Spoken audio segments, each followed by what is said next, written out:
l'audience de Next. Le Next 40, comme vous ne l'avez jamais entendu, animé par Olivier Mathieu et Thomas Benzazan.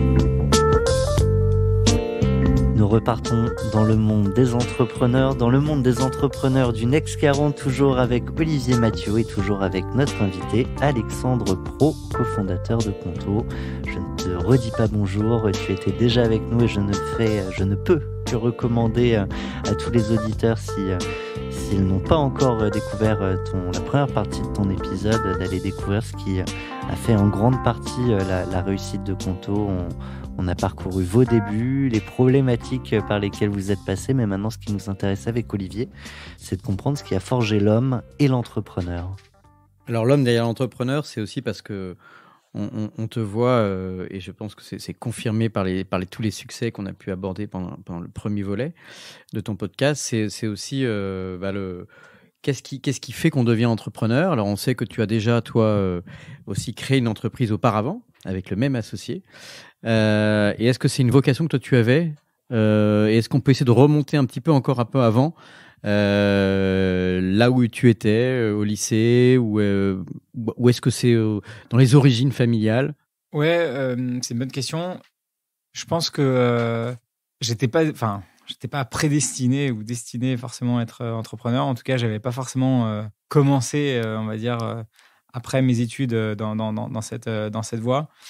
J'étais objectivement plutôt bon élève et donc j'ai fait prépa, école de commerce, etc. Comme pas mal de, on va dire, de bons élèves qui n'ont pas forcément une chose très très précise en tête, et pas forcément d'ailleurs l'envie ou le projet de se lancer en tant qu'entrepreneur. Du coup, c'est quoi le déclic ?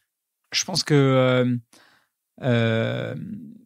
pas mal d'éléments. Alors, il y a des éléments plus, on va dire, personnels. Il y a des éléments un peu de personnels, c'est-à-dire peut-être familiaux. Alors, en l'occurrence, j'ai un oncle qui était émigré hongrois en Australie, qui est arrivé avec rien du tout et qui a monté une grande entreprise de transport en Australie, qui a été un grand businessman, on va dire, australien.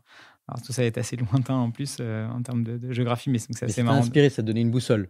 Ouais, en tout cas, je trouvais, malheureusement, il est décédé quand j'étais assez jeune, mais je me souviens quand j'étais petit qu'il nous racontait comment il était, entre guillemets, parti de rien, comment il a monté son truc petit à petit, etc., etc. Je trouve ça quand même assez fascinant. J'ai un autre cousin qui s'appelle, un cousin qui s'appelle Frédéric Jousset qui a monté Webhelp. Une petite boîte. Et donc j'ai aussi suivi un peu le développement de Webhelp depuis sa création, exactement, avec Olivier Duhat, depuis 2000, puisqu'ils ont créé Webhelp en l'an 2000. Énorme succès, c'est aussi une licorne. Énorme succès, tout à fait, une licorne, même une multicorne, je ne sais pas comment on dit. Décacorne peut-être. Et donc il y a eu quelques entrepreneurs comme ça. Je pense autour de moi, et puis aussi je pense quand j'ai commencé donc à bosser, alors j'ai fait un stage en banque d'affaires, ensuite j'ai été faire du conseil en stratégie que j'ai trouvé extrêmement riche, intéressant. J'ai appris plein de choses, des méthodes de travail, des gens très intéressants, des projets hyper divers. Mais quand on parle comme ça, il y a toujours un mais après qui arrive. Je me suis dit, c'est sympa, mais en fait, j'aimerais bien faire un truc moi-même, quoi. Et puis pour un peu, entre guillemets, réfléchir et peut-être prendre le temps est-ce que j'ai vraiment envie de me lancer dans tout ça, et puis aussi envie de pouvoir être un peu en Asie et un peu voyager, entre guillemets. J'ai été donc faire un MBA à l'INSEAD à Singapour. C'est là où j'ai rencontré donc Tavet Henricus, le fondateur de TransferWise dont je parlais tout à l'heure. Et puis là-bas, j'ai rencontré plein de gens, dont beaucoup qui soit étaient déjà entrepreneurs, soit voulaient monter leur boîte. Et donc, à la fois des discussions un peu casual, mais aussi des business games, etc. Où je me suis dit, en fait, franchement, je crois que c'est ça que j'aimerais faire, en tout cas tenter, parce que j'ai pas envie d'avoir des regrets plus tard. Tu avais quel âge quand tu es parti faire le MBA ? J'avais 28 28 ans. Ouais, j'avais 28 ans, exactement. T'as quel âge maintenant? 38. Donc, c'était exactement il y a 10 ans. Enfin, 27 ans, mais j'ai fini à 28. Et donc, voilà, je me suis dit, bon, j'ai envie de faire ça. Juste après le MBA, j'ai commencé à regarder des projets, des idées de projets. D'ailleurs, j'avais déjà regardé quelques trucs en fintech. Et puis, finalement, j'ai fait une mission de conseil. Ça me stressait un peu de rien faire, entre guillemets, de rien faire. Alors, je cherchais une idée, je parlais à des gens et tout, mais je me disais, bon, quand même, peut-être pas rester trop longtemps comme ça. Donc, j'ai fait une mission de conseil pour Groupon ou Groupon, selon qu'on le prononce en français ou en anglais à l'époque. Et de fil en aiguille, je suis rentré en contact avec Rocket Internet et les fameux frères Samware. Et donc, j'ai commencé à mettre un premier pied dans l'entrepreneuriat avec Rocket Internet en montant en France une entreprise qui s'appelait Wimdu, qui était, pour le dire très vite, un copycat d'Airbnb, donc location d'appartements en ligne, etc. Et j'ai fait ça pendant 1 an et demi, 2 ans. Et puis ensuite, je me suis dit, Rocket Internet, ou l'univers Rocket Internet, pour le dire très vite, c'est un pied dans l'entrepreneuriat, mais enfin un pied quand même dans le salariat, parce que concrètement, j'ai été payé, j'ai pas pris de risques très importants, j'avais mon mot à dire, mais enfin c'était pas non plus ma boîte, etc., etc. Et donc je me suis dit, en fait, là j'avais un pied dans l'entrepreneuriat, maintenant j'ai envie de mettre le deuxième, quoi. Donc j'y suis allé, on va dire, très progressivement. Et puis le deuxième pied, je l'ai mis donc en parlant avec Steve Hanavi, donc mon associé, en le recroisant un peu par hasard à l'anniversaire d'une amie commune, exactement. Et puis, c'était quel collège? C'était un collège à Paris qui s'appelle l'École alsacienne. Ah, très bien, très chic. Et donc, on était, je sais plus si on était dans la même classe, on a sûrement été dans la même classe quelques années, mais pas tout le temps. Et puis, je lui dis, comment ça va, qu'est-ce que tu deviens, etc.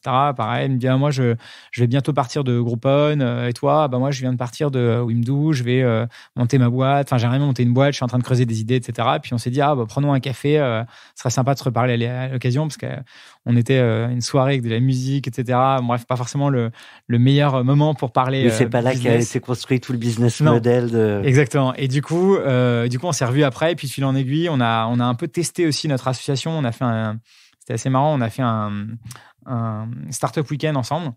Et il se trouve qu'on a pitché une idée qui s'appelait à l'époque Corner Space, the Airbnb for Commercial Space. Et on avait gagné le startup week-end. Et en fait, le prix du Startup Weekend, c'était qu'on avait des heures de coaching avec différentes personnes, dont notamment il y avait Rafi Camber qui était donc chez Alven et qui maintenant a monté son propre fonds qui s'appelle Singular. Et il y avait aussi Oussama Hamar de The Family. Enfin, il y avait différentes personnes dans le jury.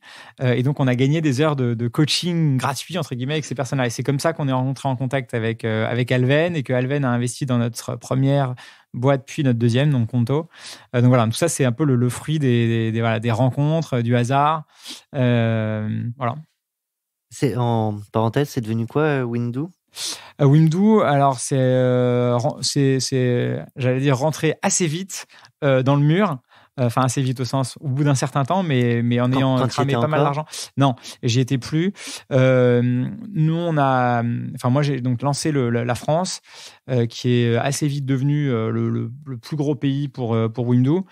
Franchement, c'est pas que on va dire grâce à mon talent, c'est aussi parce qu'évidemment la France est la première destination touristique mondiale et donc ça joue énormément, de la même manière que Airbnb, est un énorme. Enfin, la France est un énorme pays pour Airbnb.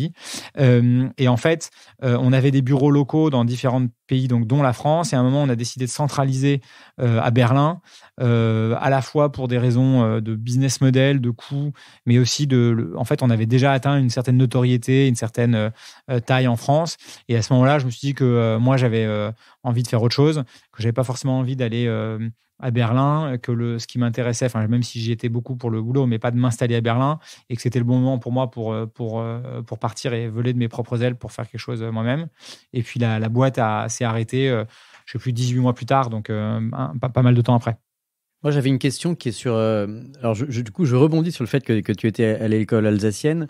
Je trouve que c'est vrai que très souvent, en ce moment, on nous parle beaucoup d'inclusion sociale et c'est un sujet qu'on regarde notamment avec mon associé Marie Eklund, puisqu'on on est avec le Fonds 2050. On regarde aussi les questions, disons, d'impact et d'alignement avec la société. Et c'est vrai, ben, moi, je suis aussi un homme blanc issu des grandes écoles et des grandes prépas, etc. Et donc, on se pose beaucoup cette question, y compris d'ailleurs avec ma casquette France Digital. Tu vois, comment est-ce que le fait d'avoir été dans des bonnes écoles, y compris dès le collège, est-ce que c'est un énorme facilitateur?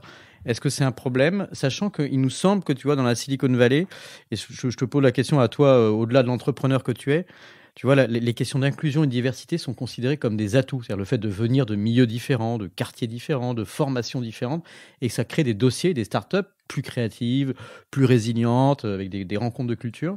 Et je me pose beaucoup ces questions en ce moment. Ouais, franchement, c'est sûr qu'on est très loin, à mon avis, des États-Unis sur ce point-là. Je sais pas à quel point ça m'a aidé ou facilité les choses, mais c'est sûr que ça m'a forcément un peu aidé. Oui, parce que ton associé même, tu l'as connu à ce moment-là, donc tu vois, on peut se constituer des réseaux, même si c'est un ami et autres, mais on se constitue des réseaux assez tôt en fait. C'est aussi des codes culturels, et puis après tu parles d'un MBA à Singapour. On est dans un environnement, c'est parce que tu es méritant, hein. Je pas du tout une critique, mais c'est plus pour... Non, je pense que c'est surtout ça, tu as raison, oui. C'est vrai que... Oui, c'est vrai que malheureusement, c'est plus facile. C'est probablement plus facile pour moi d'avoir monté Conto que pour d'autres gens qui n'ont pas eu, on va dire, la chance, si je puis dire, que j'ai eu, ou l'enfance, l'adolescence, etc.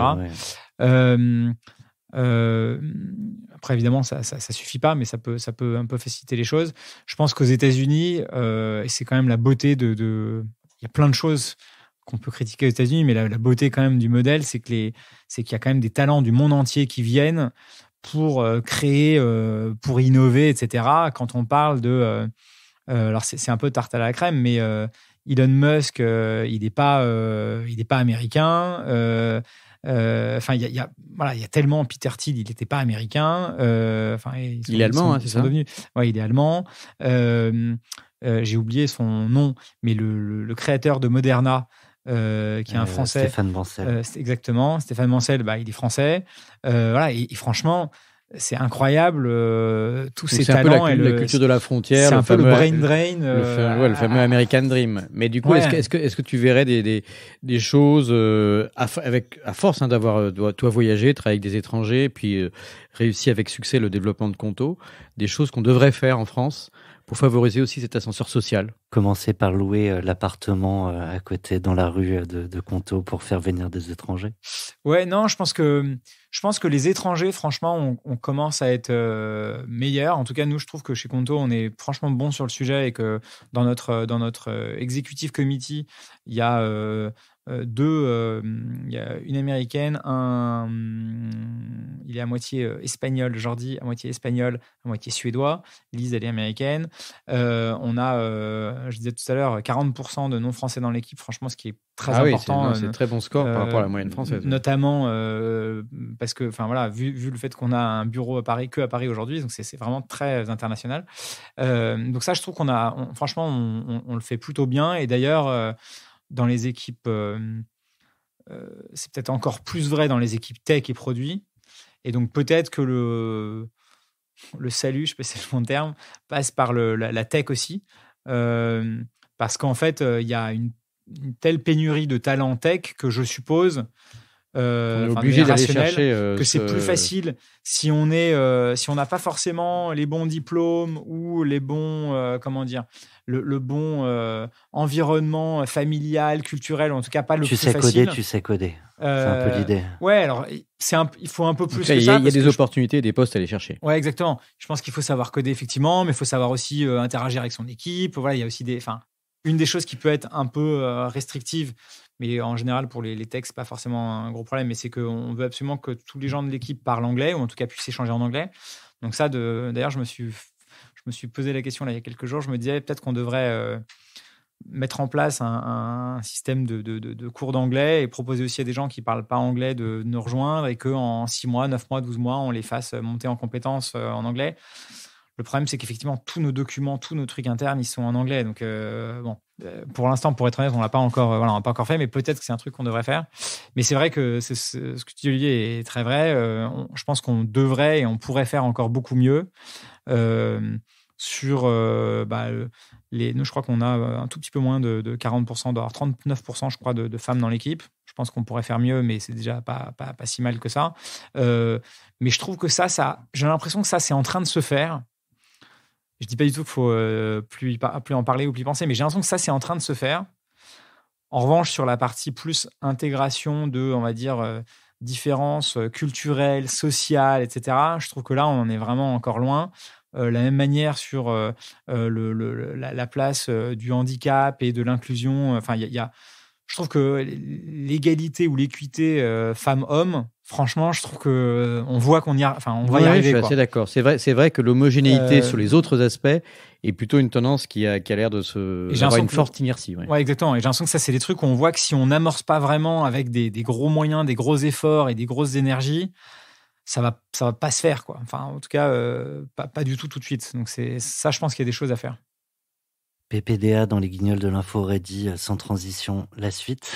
Tout à l'heure, j'avais évoqué dans la première partie qu'on parlerait de la première boîte que tu as cofondée avec ton associé Steve et que vous avez revendue. Et ça m'amène à deux questions. Qu'est-ce que tu as gardé de cette première revente? Et si demain, vous deviez vendre Conto, qu'est-ce que tu ne referais pas?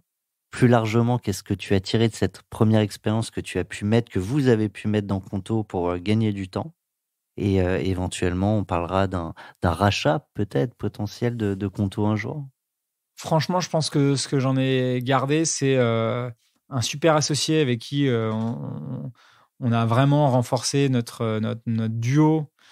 Et comme c'est quand même, je pense, la cause numéro 1 de boîtes qui fonctionnent pas bien, c'est génial d'avoir fait ça ensemble et d'avoir cet historique en commun. Je pense que c'est aussi quelque chose qui a beaucoup joué en tout cas le début pour nos investisseurs. Les repeat entrepreneurs, comme on dit, ça plaît beaucoup aux investisseurs et encore plus quand c'est des repeat entrepreneurs qui ont entrepris ensemble déjà. Ils investissent dans une équipe qui a déjà bossé ensemble et donc le fait qu'au bout de 3 mois, les gens puissent plus parler, normalement, il est quand même... ce risque-là, il est très, très limité. Donc ça, c'est le premier point. Le deuxième point, c'est comme je disais, effectivement, un peu d'argent qui nous a permis d'amorcer Conto, permis de psychologiquement ou se dire, en fait, l'entrepreneuriat, ça peut rapporter de l'argent. On fait bien de bosser beaucoup, de pas compter les heures, etc., etc. Sinon, c'est vrai que je pense que je les ai vécues aussi, mais les périodes de doute, peuvent être franchement importantes. On peut parler, parenthèse, du montant de la vente de la première boîte. D'ailleurs, on peut rappeler son nom. Ça s'appelait Smokio, S-M-O-K-I-O. Et c'était quelques millions d'euros à l'époque.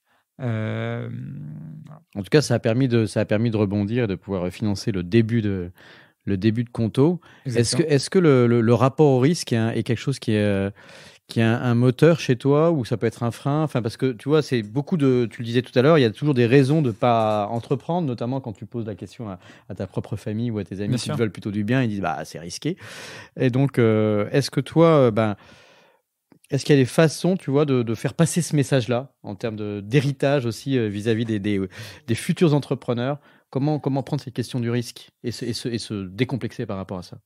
Je pense, et ça c'est aussi une grande force d'avoir été à deux. Je pense que c'est quand on fait une folie entre guillemets à deux, on a tout de suite moins l'impression que c'est une folie. On se dit, non, en fait, on se lance, on est d'accord, ouais, ok, on y va.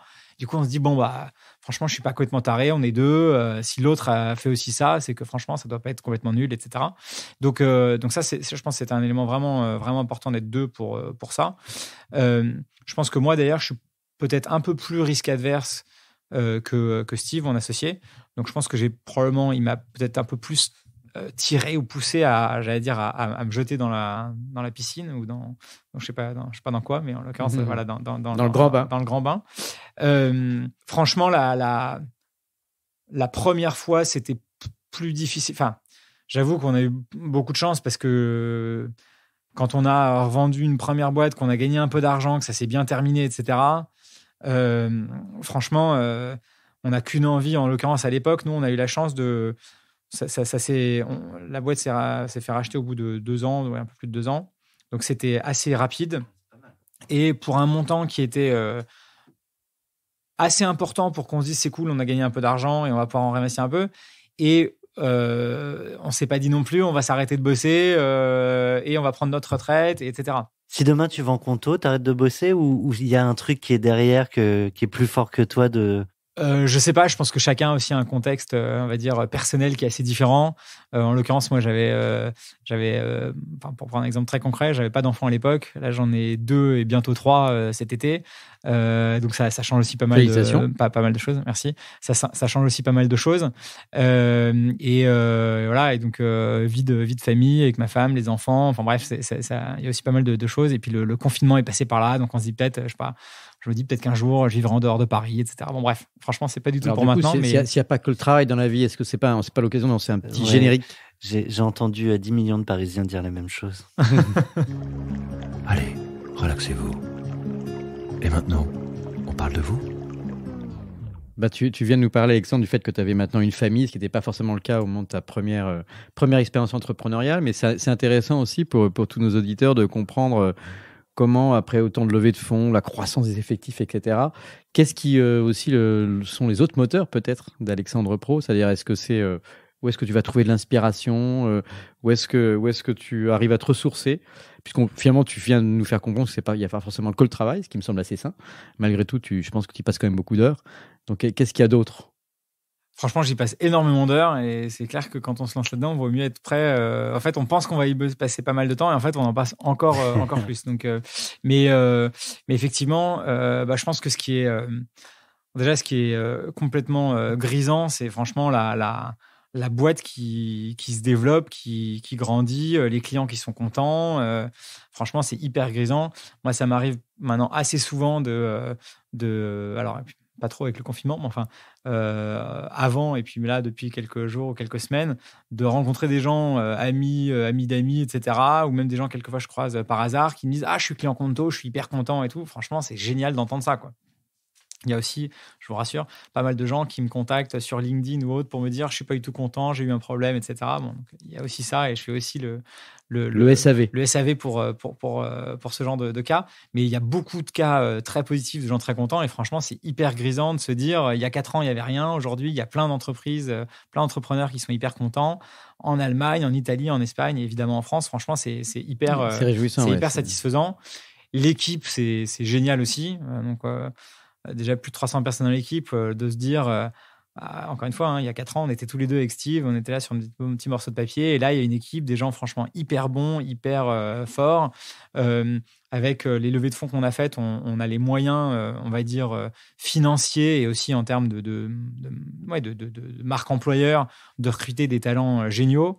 Donc ça, c'est hyper grisant aussi de se dire, voilà, et sans être négatif sur les gens avec qui on a travaillé avant sur notre précédente boîte.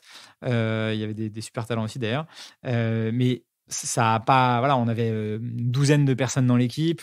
On avait des budgets beaucoup plus limités, etc. C'était très différent. Là, le terrain de jeu est plus grand. Ouais, le terrain de jeu est plus grand, quoi. Les bureaux, enfin, franchement, nos bureaux sont super. On bosse tout est trop bien dans ce que dit Nicolas. Là, ça m'agace. Il y a quelque chose qui va pas forcément. La dernière fois, on était avec Thomas Rebaud de Miro. Lui, il s'est installé un ring. Alors, c'est un grand amateur de boxe, mais il s'est installé un ring dans ses bureaux, aussi pour gagner du temps. Il y a des excentricités chez Conto ou chez Alexandre. Chez Alexandre. Alors, il se trouve que c'est marrant, nous on a c'est le ring qui me fait penser à ça. Dans nos bureaux qui sont par hasard les bureaux qui étaient anciennement occupés par des banques, qui pendant 120 ou 130 ans, ça a été occupé par des banques, rue Lafayette dans le 9e à Paris. Vous avez replanté un nouveau drapeau? Non, mais en fait au sous-sol, il y a un ancien coffre-fort et la porte et le mécanisme de la porte ont été gardés et donc les murs font, je ne sais plus, 1 mètre ou 1,20 m d'épaisseur. Tu l'as transformé en sauna? Non, c'est une salle de réunion, mais en fait qui est je crois un octogone. Et quand on avait visité les bureaux avant le, c'est très Benalla ça, l'octogone. Ouais.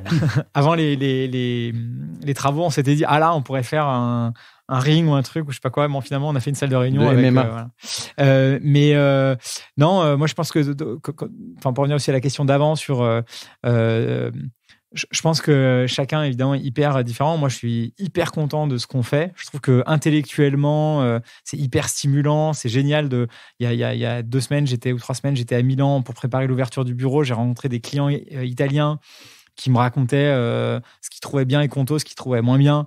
Et ça me rappelait aussi les débuts de Conto en France. Je trouvais ça génial. Je trouvais ça génial de me dire ma boîte ou notre boîte qui a 4 ans, on est déjà en train de parler avec des entrepreneurs en dehors de France, de voir comment on peut les aider, etc. Franchement, je trouve ça hyper stimulant.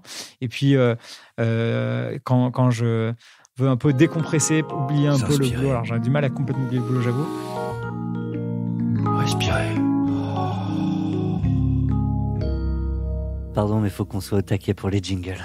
Comme on t'a coupé dans ton élan, mais comme tu avais dit 12 fois génial, on s'est dit qu'il fallait qu'on te lance sur s'inspirer et respirer. Non, ce que j'allais dire, c'est que j'aime bien faire un peu de sport et notamment de running. Je croyais qu'il allait dire natation synchronisée. Non, c'est assez...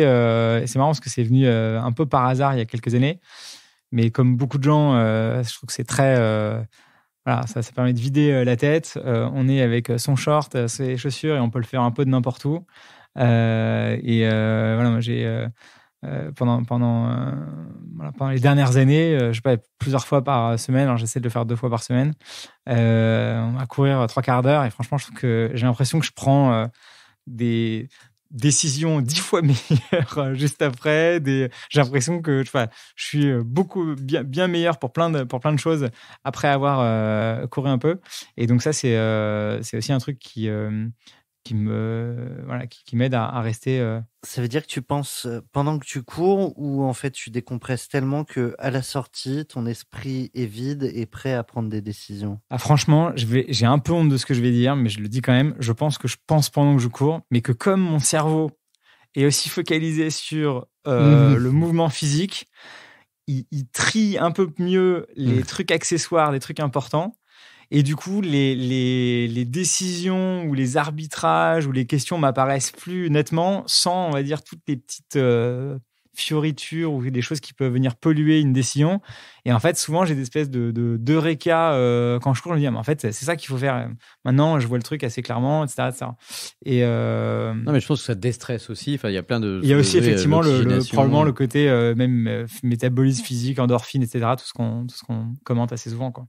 Je trouve ça intéressant quand les gens essayent d'expliquer comment ils pensent. Je trouve ça c'est fascinant parce que personne n'a la même manière ni de penser, ni de réfléchir, ni de mémoriser. C'est ça qui est intéressant. Heureusement qu'on n'est pas tous pareils.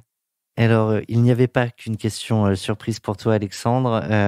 Celle-ci pourrait à la fois être pro et perso. Je te laisse voir de quelle manière tu souhaites y répondre. Vous avez un message. Bonjour Alexandre et bonjour à toute l'équipe de 40 nuances de Next. Alex, du coup, j'ai une question pour toi. De quoi rêve-t-on quand on a atteint le succès qu'a atteint Conto? Raconte-nous tout. Alors, tu as reconnu qui était la voix posant cette question? J'ai reconnu la Céline Lazorte. Charmante voix de Céline Lazorte, exactement. Qui... fondatrice de Litchi et plus récemment Resilience Care. Exactement. Et qui avait aussi investi dans le seed round de Conto, donc qui est aussi investisseur dans Conto. Évidemment,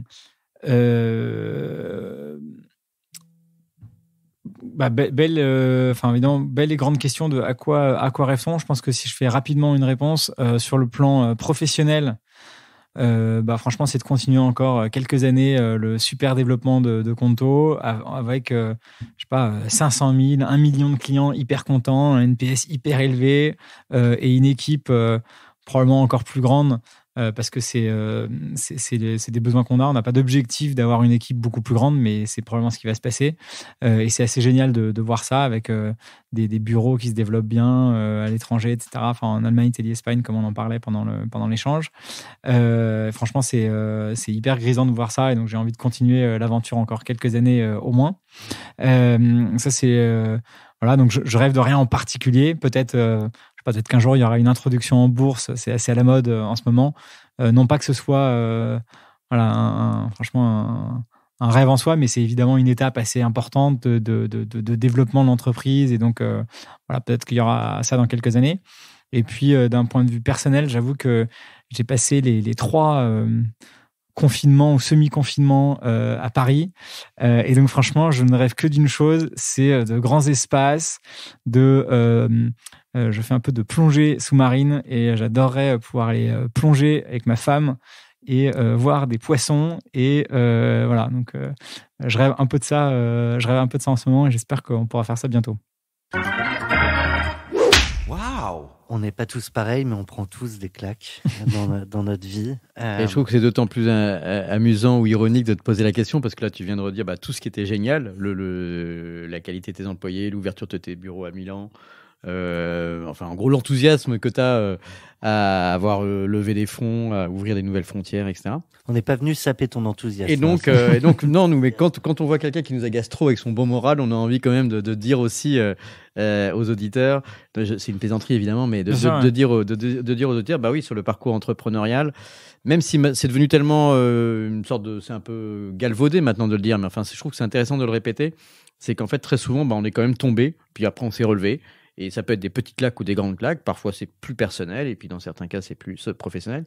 Mais en tous les cas, ce qui est intéressant, c'est de voir que avant de gagner, probablement, il faut avoir su perdre aussi. Ça arrive rarement. Et généralement, d'ailleurs, ce qu'il nous disait Cyril Chiche de Lydia, c'est que ceux qui le disent pas, en général, soit ils ont eu que de la chance, soit ils sont menteurs. Oui, c'est pas mal ça comme entrée pour... Non, c'est vrai.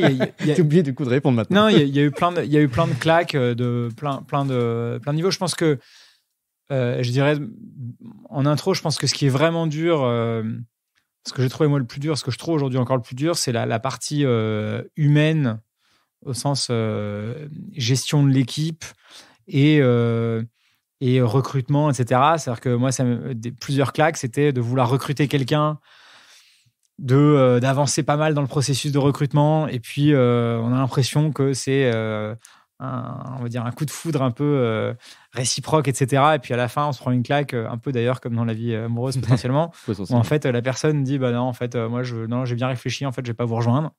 Bon. Pour plein de raisons, et quelquefois des bonnes, tout à fait compréhensibles, etc. Mais bon, ça a été. Je préfère les brunes. Exactement, donc ça a été quelques claques. C'est pour ça que Steve, on associé les bruns, donc comme ça, non, je rigole, mais ouais, c'est vrai que ça a été quelques claques aussi pour certains départs de l'équipe, Conto, mais aussi notre bois d'avant. Donc ça, je pense que c'est le truc le plus. Moi, j'allais dire, c'est le truc sur lequel je suis le plus sensible. Parce que bon, à la limite, je sais pas. C'est la dimension humaine, tu veux dire? Ouais, un client qui s'en va, un partenaire qui nous fait un sel coup, bon, c'est pas très grave, mais je trouve que dans l'équipe. J'espère que tes clients n'entendent pas ça quand même. Non, mais je trouve qu'on s'en remet, et puis surtout, voilà, on est plutôt préparé à ça. Je trouve que c'est quand dans l'équipe, il y a un truc qui va pas, je trouve que ça, en tout cas, moi, ça m'atteint clairement plus. Après, il y a des problèmes business, il y en a tout le temps, quoi. Ça date de notre précédente boîte Smokyo, mais c'est un exemple très concret. Donc, on avait inventé et breveté avec Steve une cigarette électronique connectée qui était un outil d'aide au sevrage tabagique, qui donc s'appelait Smokyo. Et après beaucoup d'efforts, beaucoup d'efforts, on a réussi à organiser un lancement de notre produit à la Fnac. Et donc, je vous remets dans le contexte, 2013, les objets connectés étaient avaient énormément le vent en poupe. On parlait énormément de cigarettes électroniques en général. Et donc, nous, on avait combiné les deux en se disant, on va faire une cigarette électronique connectée intelligente qui va aider les gens à se sevrer de la nicotine, etc. Bon, bref. On rencontre les gens de la Fnac, on a un super deal. On a un deal, on est content, on va pouvoir lancer avec eux, etc. On va pouvoir être évidemment sur Fnac.com, mais aussi sur les rayons, dans les rayons. Et on se dit, c'est quand même. Et puis tout le monde nous dit, vraiment, vous avez hyper bien joué. Les rayons objets connectés à la Fnac, il y a genre, je sais plus, 5 mètres linéaires. Ils ont un assortiment qui est relativement limité. Donc vraiment, bravo. On a belle visibilité. En bref, on se dit, c'est génial. Et en gros, le jour du lancement, en gros, ils ont considéré que. En tout cas, il y a eu en interne, ils se sont resynchronisés, on va le dire comme ça, et ils ont considéré que c'était trop touchy pour eux de vendre un objet qui s'appelait une cigarette électronique connectée. Alors, juste pour le petit détail, on vendait pas de liquide, on vendait juste l'objet. Donc, il n'y avait pas de nicotine, il n'y avait pas de liquide. Les gens mettaient le liquide qu'ils voulaient dedans. Nous, on vendait vraiment juste l'objet connecté, intelligent. Donc, on ne voyait pas pourquoi il ne pourrait pas être vendu à la Fnac comme une montre connectée ou une balance connectée. Bon, bref. Tout ça pour dire que donc... Surtout que la finalité était d'arrêter. Exactement. Mais donc, à les magasins Fnac, je ne sais plus, ça ouvre à genre 10h. Et à 9h15, j'ai un appel de la personne de la Fnac. Je me dis, elle va m'appeler pour me dire bravo, bonne journée de lancement, on s'appelle ce soir, je sais pas quoi. Et là, elle me dit, bon, écoute, en fait, Alexandre, j'ai une bonne et une mauvaise nouvelle. La bonne, c'est que vraiment, j'adore votre produit. La nouvelle, c'est qu'en fait, on va pas le vendre à la Fnac. La mauvaise, je dis, en fait, il y a pas de bonne, quoi. Ça compense pas, quoi. Et bon, bref, non, ça compense pas du tout. Et donc là, franchement, ça a été assez dur. À la fin, bon, bref, on a quand même vendu un peu en ligne sur Fnac.com. Vous avez ouvert un stand sur le trottoir devant la Fnac. Non, on aurait pu faire ça. Mais voilà, et donc franchement, des épisodes comme ça, il y en a eu beaucoup sur notre précédente boîte, Smokyo. Il y en a eu quelques-uns sur Conto. C'est vrai, je dois dire que Conto, il y a eu beaucoup de bonnes surprises, de bonnes nouvelles, avec notamment... je pense un bon timing, franchement, qui est un mix de chance et un peu de on l'avait bien senti, mais il y a aussi plein de merde, pour le dire clairement, qui nous arrive tous les jours. Enfin, moi, franchement, je gère principalement des problèmes. À aucun moment vous vous êtes dit, si ça continue comme ça, on arrête sur Conto? Non. Eh bien, on enchaîne. Carte blanche pour 40 nuances de Next. Alors, on t'avait prévenu, tu ne vas pas improviser en alexandrin ce qui va suivre, mais c'est le moment de la carte blanche d'Alexandre Pro. Ouais, j'aurais pu le faire en alexandrin, mais effectivement, non. Le point que je voulais faire, c'est que je pense qu'on parle beaucoup... Alors, pardon, je vais juste évacuer un sujet que j'aurais pu prendre parce que je pense que c'est vraiment un gros sujet. On en a parlé tout à l'heure avec Olivier, notamment sur plus d'inclusion, alors notamment de origine sociale, ethnique, religieuse, etc. Je pense qu'il y a énormément à faire. Pour être très honnête, j'ai pas la solution, la baguette magique, mais je pense qu'on pourrait faire beaucoup mieux et je pense qu'effectivement, il y a pas mal de choses qui se font, notamment à la Silicon Valley. Alors, tout n'est pas à apprendre, mais en tout cas, ça, c'est quand même un truc qui fonctionne globalement, je pense, beaucoup mieux qu'en Europe. Et d'ailleurs, c'est pas que la France, c'est en Europe en général. Mais du coup, le point que je voulais faire, c'était sur l'Europe. On parle beaucoup de l'Europe. On veut être à armes égales par rapport aux gros autres grands blocs ou gros ensembles que sont les États-Unis, la Chine, etc. Et franchement, on n'y est pas du tout, quoi. Et donc, que ce soit sur la réglementation, les règles de comptabilité, etc., etc., enfin, sur plein de sujets, de code du travail. Voilà, prends un exemple très concret, les BSPCE. Nous, on donne des BSPCE, pas mal de gens dans l'équipe. Et là, c'est vraiment d'actualité parce qu'on regardait pour nos bureaux à Milan, à Barcelone et à Berlin comment utiliser les BSPCE, etc. Enfin, franchement, tous ces trucs-là sont compliqués, quoi. Et donc, évidemment, ça veut dire que avoir des bureaux et des équipes partout en Europe, c'est plus compliqué que d'avoir des bureaux et des équipes partout aux États-Unis. Enfin, j'enfonce un peu une porte ouverte, mais du coup, c'est compliqué d'avoir. C'est plus compliqué d'avoir des grosses entreprises tech européennes. Et on sait bien que si on est gros que sur un marché européen, ça suffit pas, quoi. Et nous, on le sait bien depuis le début. Depuis le début, on avait à la fois l'envie, l'ambition de faire une boîte européenne. Et voilà, et on voit bien que c'est peut-être mieux qu'il y a 10 ou 15 ans, mais franchement, il y a encore pas mal de barrières pour grandir en Europe, pour plein de sujets. Et donc, voilà, moi, j'espère qu'on va réussir à faire mieux, parce qu'on parle tout le temps de licornes françaises, européennes, etc. Mais en fait, il faut aussi arriver à casser enlever ces frictions, parce que sinon, on ne va pas y arriver, quoi.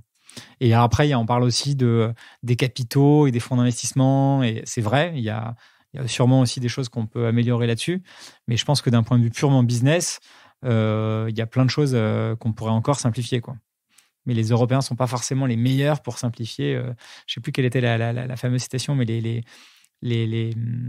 bref, en gros, les Européens, un entrepreneur qui disait aux États-Unis, ils ont créé plein de choses pour libérer l'entrepreneuriat. Et puis en Europe, le gros truc qu'on a créé, c'est GDPR. Alors, c'est utile et important, Mais dans l'esprit, c'est vrai que c'est souvent l'Europe est plus sur des sujets de protection des consommateurs, des citoyens, ce qui sont des vrais bons enjeux, des vraies bonnes choses.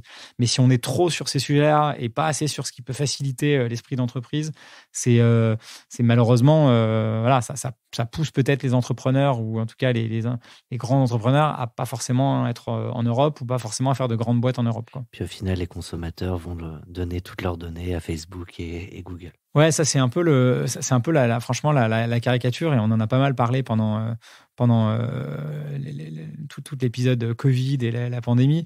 Franchement, j'ai trouvé que les débats sur l'application Stop Covid, ou maintenant qui s'appelle tous Anti-Covid, sur est-ce que je donne mes données ou pas au gouvernement, enfin, je comprends, hein, mais je comprends la sensibilité du sujet, mais enfin, tout le monde fait toute la journée du Facebook Connect, du Google Connect, la quantité de données, ou sur Amazon ou sur je sais pas où, enfin franchement toutes ces entreprises, et c'est pas illégal, hein, mais toutes ces entreprises ont franchement des montagnes de données sur les 65 millions de Français que nous sommes, et franchement personne s'en offusque, quoi. Donc après, quand on dit on va essayer de régler une pandémie qui fait des milliers de morts, voire même malheureusement plus de 100 000 morts, etc., bah, je trouve pas ça incroyable de se dire on va avoir une application qui va effectivement collecter qui est malade, qui est pas malade, et comment on peut aider ça, quoi. Et du coup, fait penser à toutes les initiatives privées sur Covid List, Vitmados, etc. Guillaume, j'ai plus son nom. Guillaume, tout d'un coup, je ne sais plus, c'est Rosier. Oui, ouais, il me semble. Et je pense que c'est génial de voir que l'esprit d'entreprise et d'entrepreneur peut apporter. D'ailleurs, je connais pas personnellement Stanislas Niok-Chateau et l'équipe de Doctolib, mais franchement, c'est quand même génial de se dire. Quand même très rapidement, ils ont réussi à mettre en place le service, etc. Le service public a été facilité par des startups. Ouais, et ça, c'est quand même génial. Alors après, on peut critiquer plein de choses, mais je trouve que c'est génial de voir ça. Et du coup, je pense qu'on devrait peut-être un peu plus faire confiance à l'esprit d'initiative privée, certes, qui est souvent avec un intérêt financier derrière, mais c'est aussi ça qui participe à la création et à l'innovation, quoi. Bon, là, en l'occurrence, ils ont fait confiance à Doctolib et à Covid Tracker, notamment.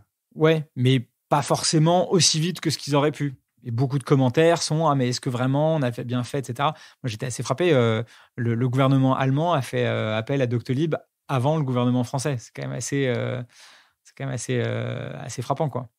T'évoquais, on parle du gouvernement et là de Doctolib qui est au Next 40 aussi. Quand on préparait cette émission, t'avais un message aussi à passer sur cet indice. Ouais, je pense que le gouvernement et on va dire les gens qui s'occupent, la French Tech en peut-être plus généralement, qui s'occupent de cet indice, donc Next 40 et puis French Tech 120, je trouve qu'ils ont bien fait d'avoir la décision un peu, on va dire, dure mais courageuse de faire un vrai indice dans lequel on peut rentrer, mais dont on peut aussi malheureusement sortir. Je pense que c'est assez représentatif de la vie des entrepreneurs et des entreprises en général. Et c'est d'ailleurs exactement le fonctionnement du CAC 40 sur lequel a été basé le Next 40, en tout cas le nom. Et donc, je trouve que ça légitime, ça rend vraiment cet indice légitime. Et je pense que c'est une bonne preuve aussi de maturité et de dire, voilà, c'est pas le monde des bisounours, c'est dur, on peut rentrer, mais on peut aussi sortir. Et en fait, il y aura que 40 ou que 120 entreprises dans ces indices. Et donc voilà. Et donc d'ailleurs, nous, un des enjeux, évidemment, on n'est pas forcément focalisé là-dessus, mais un des enjeux maintenant qu'on est dans cet indice Next 40, c'est comment on espère y rester pour les prochaines années. Et donc ça donne une raison de plus de pouvoir bien développer la boîte. Avec plein de clients, plein de gens très contents de notre service, probablement aussi des futures levées de fonds pour continuer à développer la boîte. Voilà. Mais je trouve que c'était plutôt une bonne preuve de légitimité et de maturité d'avoir fait un vrai indice dont on peut sortir aussi, quoi. Mais on voit comme ça que les entrepreneurs comme Alexandre, et je pense la plupart du Next 40 ou même bien au-delà, sont un peu des compétiteurs. Tu vois, c'est ce côté un peu d'être, il y a une ligne d'arrivée, une ligne de départ, et on est content quand on fait partie aussi de ceux qui sont récompensés. On a besoin de compétiteurs.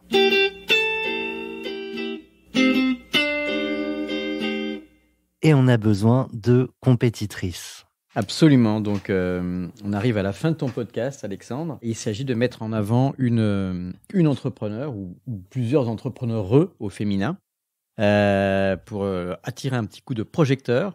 Parce qu'on n'a pas assez de personnes dans la tech, tu le disais, même si vous en avez quelques-uns chez Conto. Et donc, est-ce que tu as pensé à quelqu'une? Oui, alors j'ai pensé à quelqu'une exactement. Il s'agit d'Annabelle Bignon, qui a cofondé une entreprise qui s'appelle Maria Schools, qui crée des écoles pour des métiers. En fait, c'est une double raison pour laquelle j'ai pensé à elle. Premièrement, c'est une entrepreneure, donc une entrepreneur femme. Et puis, deuxième raison, le sujet dans lequel elle est, qui est l'éducation et la formation de profils pour des métiers du numérique, et qui fait justement qu'il y a aussi des gens qui peuvent réorienter leur carrière, leur vie, on va dire, y compris des gens qui n'ont pas forcément fait les études ou les parcours qui sont peut-être les plus propices à ces métiers. Et du coup, il y a aussi un rôle, on va dire, d'aiguillage et d'inclusion de profils un peu plus larges. Et typiquement, il y a une des écoles qu'elle a créée avec son associé qui est autour du product management. Et donc, pour être product manager, qui est un métier qui est où l'offre, enfin plutôt la demande de product manager est bien supérieure à l'offre. Il se trouve que chez Conto, on recrute pas mal de product managers, donc on est bien placé pour le savoir. Et donc, elle forme des dizaines de personnes à ces métiers, à ces nouveaux métiers du numérique. Et donc, je pense que c'est à la fois génial de se lancer, mais encore plus quand c'est peut-être un rôle comme ça qui aide pas mal d'autres gens à trouver leur voie et à trouver un emploi qui va ensuite pouvoir les contenter et les faire vibrer au quotidien. Alors, on va aller la voir en ton nom et on lui dédiera du coup une émission avec notre associé Solène Etienne. Et est-ce qu'il y a une question en particulier que tu veux qu'on irait lui poser en ton nom?